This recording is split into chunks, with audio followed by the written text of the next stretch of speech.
हरे कृष्णा। राधे राधे मित्रों, आज की वीडियो में हम सुनेंगे रमा एकादशी व्रत की कथा से पहले आइए जान लेते हैं इस साल 2022 में रमा एकादशी व्रत किस दिन रखा जाएगा।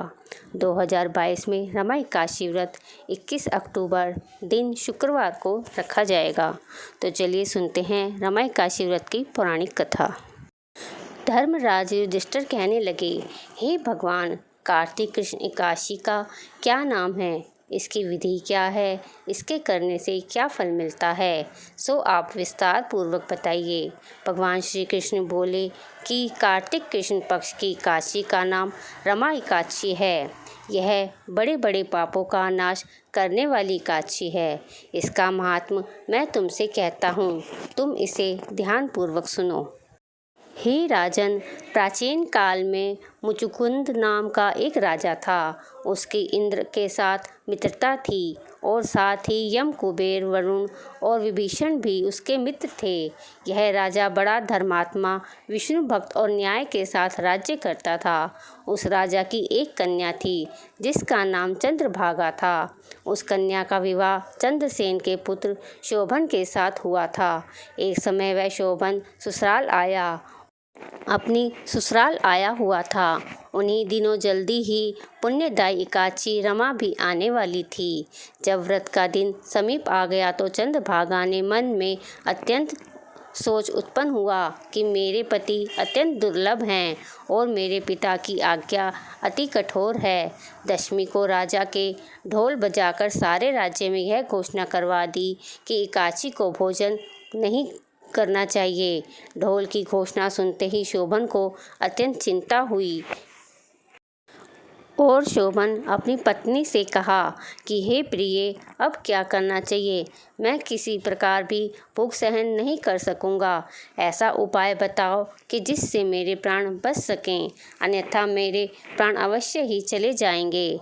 तब चंद्रभागा कहने लगी, हे स्वामी, मेरे पिता के राज्य में एकादशी के दिन कोई भी भोजन नहीं करता है।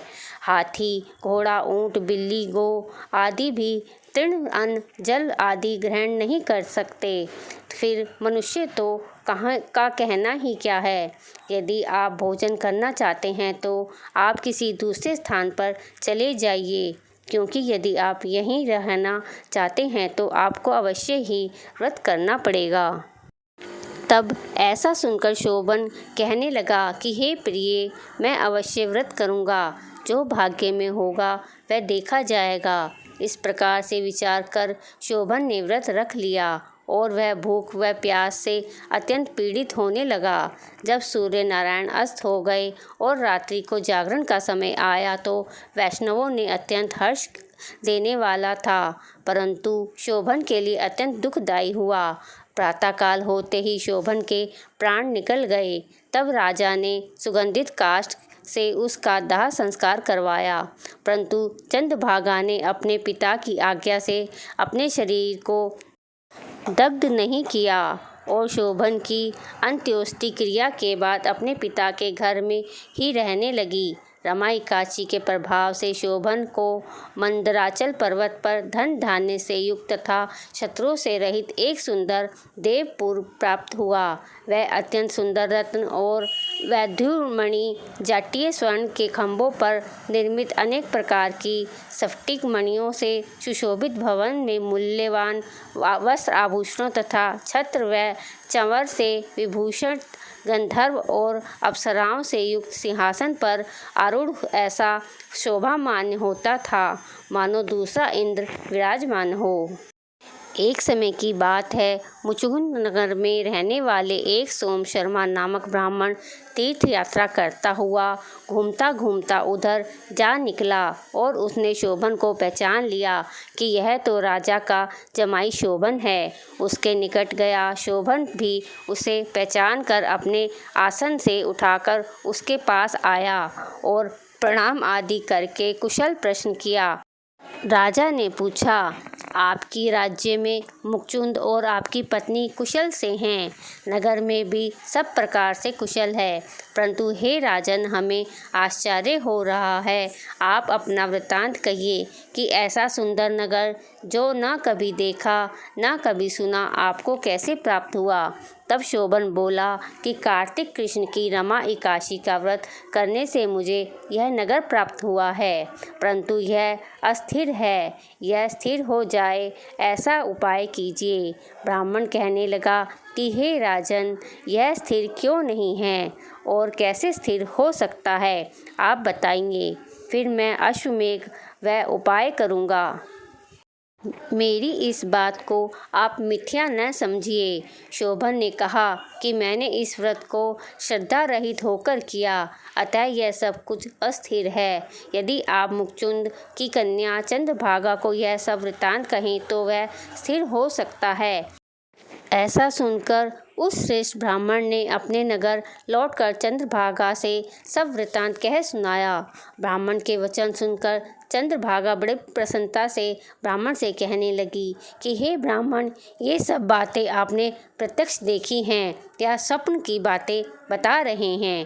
ब्राह्मण कहने लगा कि हे पुत्री, मैंने महावन में तुम्हारे पति को प्रत्यक्ष देखा है, साथ ही किसी से विजय न हो ऐसा देवता के नगर के समान उसका नगर भी देखा है।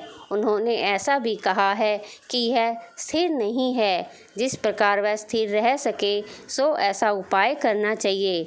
चंद्रभागा कहने लगी कि हे विप्रवर, तुम मुझे वहाँ ले चलो। मुझे पतिदेव के दर्शन की तीव्रता लालसा है। मैं अपने किए हुए पुण्य से उस नगर को स्थिर बना दूंगी।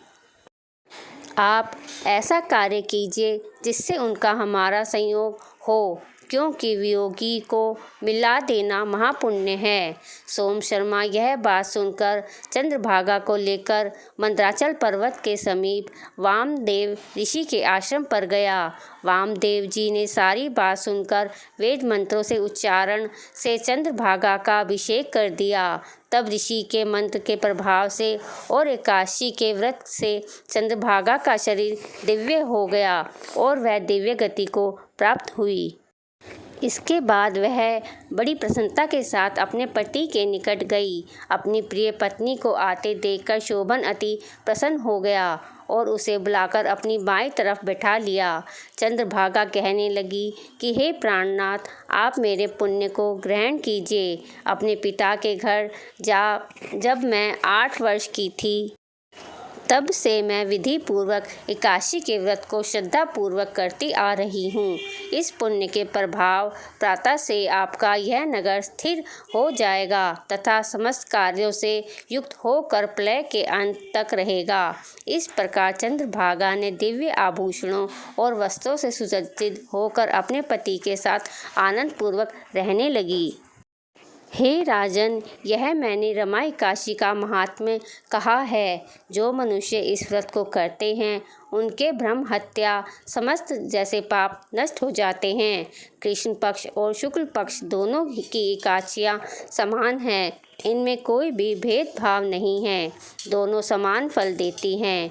जो मनुष्य इस महात्म्य को पढ़ते अथवा सुनते हैं वे समस्त पापों से छूटकर विष्णु लोक को प्राप्त होते हैं। बोलो विष्णु भगवान की जय, एकादशी माता की जय। अगर आपको मेरी यह वीडियो पसंद आई हो तो वीडियो को लाइक कीजिए, चैनल को सब्सक्राइब कीजिए, साथ ही बेल आइकन को भी प्रेस कीजिए ताकि आने वाली हर वीडियो की नोटिफिकेशन आपको मिलती रहे। तो चलिए मिलते हैं नेक्स्ट वीडियो में, तब तक के लिए हरे कृष्णा, राधे राधे मित्रों।